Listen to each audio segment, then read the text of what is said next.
Adik gue aneh-aneh sekali. Ada Edgar, adik gue yang paling kecil. Alhamdulillah dia udah disunat sekarang. Akhirnya kita nemu gunting kuku yang pas buat dia. Edgar tuh kayak jerawat deh. Bukan abang, bukan. Kasihan sekali dia.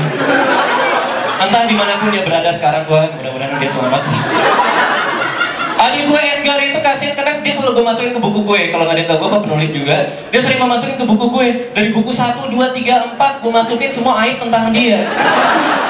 Makanya sekarang dia kalau masuk ke sekolah dilemparin batu, sana gitu. Kasihan hina sekali dia sekarang. Edgar adik gue yang paling kecil.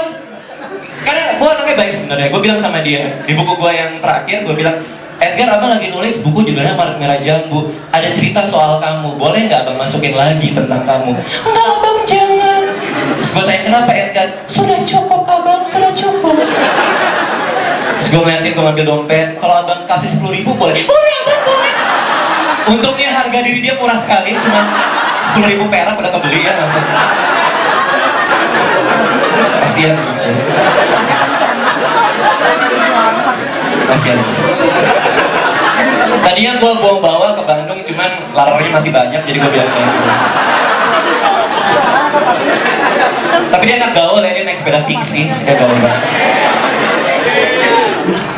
Walaupun tiap kali dia naik sepeda fiksi, gue selalu bilang, kamu nyolong punya siapa? Gue bilang gitu. Dan adik gue yang paling kecil, akhirnya gue bangga dia meneruskan kerjaan gue. Adik gue namanya Anggi, paling kecil, dia ternyata nulis cerita juga. Jadi ceritanya gini, gue catat waktu itu di notes gue boxingnya juga hari ini. Jadi ceritanya gini, gue lagi pulang dari kampus, tiba-tiba Edgar, adik gue yang paling kecil tadi, dia lari dari kamar, dia lari, abang, gue liatin, abang, siapa kamu? Aku Edgar abang. Ya kenapa Edgar? Lepasin rantaiku. Kalau di rantai itu kan gue lepasin, ya kenapa? Cerita sama abang gitu. Sekarang si Anggi adik gue yang lain. Sekarang Anggi, kenapa Anggi? Jadi suka nulis cerpen. Kayak gimana cerpennya Edgar? Cerpennya abang serem abis. Dia nonton SpongeBob aja mimpi buruk dia. Patrick jangan. Sedih deh. Kasian. Hina banget. Gue bilang sama Edgar, abang mau baca cerpennya Anggi yang serem abis itu, bawa abang ke Anggi. Sudah, ikuti aku abang. Dia mulai ngobor, awas abang, ada orang. Kita naik naga kita, baik abang. Tiba-tiba gue masuk Indosiar.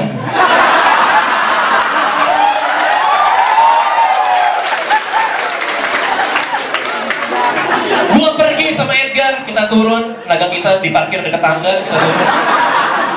Kita maju ke depan kamarnya Anggi. Tidak seperti biasanya, kamar Anggi hari itu ditutup dari luar, biasa dibuka. Gue maju ke depan pintu, Edgar, ketok Edgar, baik abang, dia lari. Anggi. Gak ada jawaban.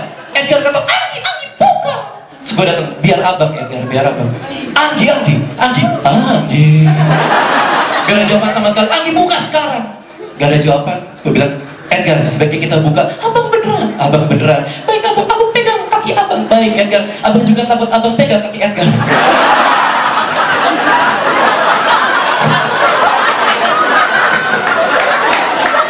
Kita maju ke depan pintu kamar Anggi. Diam. Kita buka pintunya, cekrek, terus bunyi.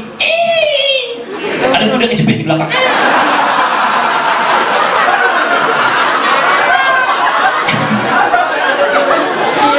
Gue masuk ke kamar Anggi, tau gak apa terjadi? Gelap total, gelap. Gue deg-degan, gak ada apa-apa, cuman ada, tau gak? Siluet mukanya Anggi dari depan jendelanya yang ada sinar. Jadi semua kamar gelap, cuma ada jendela satu, ada sinar dari jendelanya, terus ada siluetnya Anggi lagi nulis begini dia. Anggi jawab, Anggi diam. Anggi jawab, Anggi masih diam. Akhirnya dia nengok tiba-tiba dan dia bilang ke gue sama Edgar, gue gak pernah lupa apa kata dia hari itu. Dia bilang di antara semua kegelapan, dia bilang, nyalain lampunya dong. Oh, nyalain lampunya. Gelap banget, gak bisa lagi gelap. Abang gelap kan? Iya, abang juga takut, abang gelap. Ada apa abang? Ya, gue datang gitu. Terus gue bilang, Anggi, iya abang, apa tujuan abang datang ke sini? Abang mau bikin KTP. Abang kamu sekarang jadi suka nulis. Betul abang, aku nulis. Cerpen. Cerpennya kayak gimana? Semuanya aku tulis abang di buku tulis ini dengan tanganku sendiri. Terus gue bilang, abang mau lihat tulisan kamu. Abang yakin? Abang sanggup baca tulisan kamu? Terus gue bilang, emang serem banget? Enggak, tulisanku kan jelek. Oh, sanggup. Dikasih ke gue bukunya. Gue buka bukunya Edgar, pas gue lagi mau baca, Edgar lari dari kejualan. Abang, kenapa Edgar? Abang nendangin kaki gue, kenapa Edgar? Abang jangan baca cerpen itu. Kamu kan yang nyuruh abang. Iya, tapi jangan baca abang. Gara-gara baca cerpen hantu itu, aku sekarang kalau tidur sama mama. Kamu bukannya kalau tidur sama mama, iya lupa.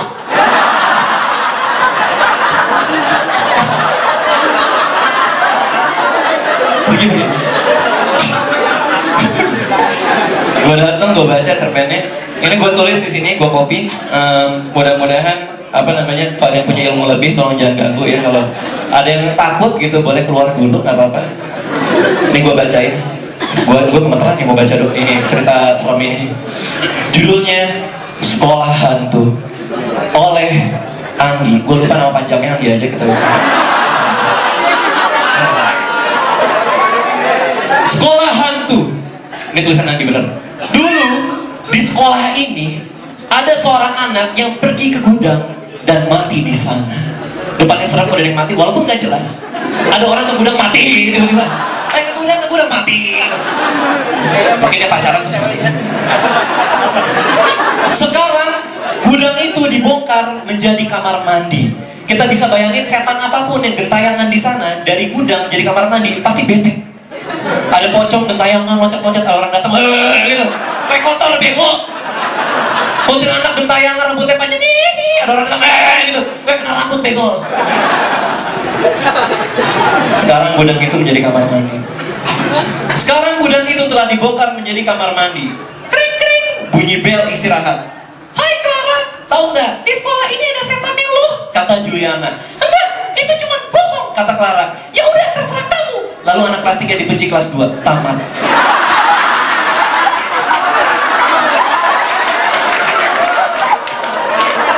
Lagi ngeliatin gue, abang, serem gak abang? Abang serem, abang punya adik kayak kamu. Edgar nanya, abang penasaran gak abang? Abang penasaran apakah Clara akan lulus UAN? Iya, karena dia bego. Karena ini apa yang terjadi di Indonesia.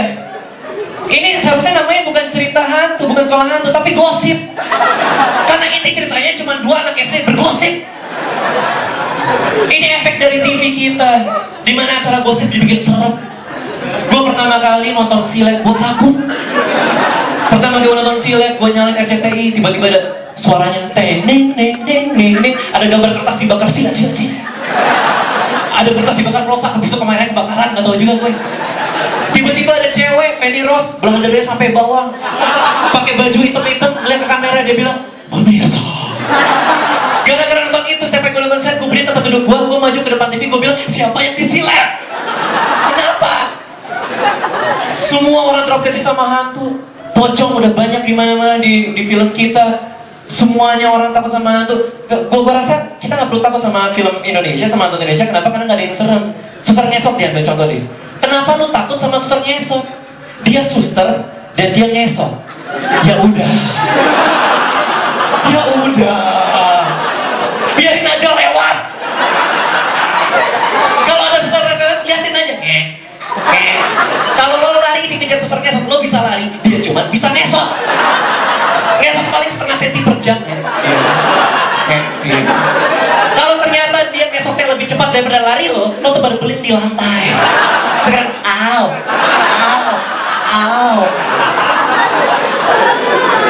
Ada apa dengan obsesi kita?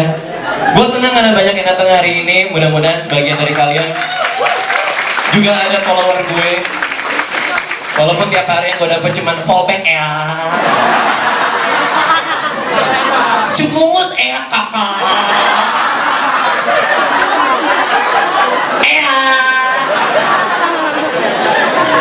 Sorry banget, gue sering ngatain alay. Jadi kalau diantara kalian ada yang alay, gue minta maaf. Bukan urusan gue untuk komentari spesies kalian, karena Karena tahu nggak apa yang terjadi? Gue sadar ternyata gue pernah alay. Jadi gue lagi buka Friendster gue. Bener ya, Friendster gue itu udah usang banget, gak pernah gue buka. Gue buka Friendster gue udah banyak sarang laba-laba. Di testi gue ada gelandangan tidur. Saking lamanya gak gue buka. Gue buka Friendster gue lihat foto-foto gue zaman dulu. Ternyata gue alay. Ada rambut gue dicet, ada gue di dekat jendela gini. Gue alay banget tuh. Dan saat itu gue menemukan suatu pencerahan. Ternyata alay adalah proses menuju kedewasaan. Betul. Kenapa? Karena ini skema manusia Indonesia. Alay itu proses menuju dewasa. Skema manusia Indonesia: lahir, bayi, balita, remaja, alay, dewasa. Terima kasih, nama gue Randy Dika.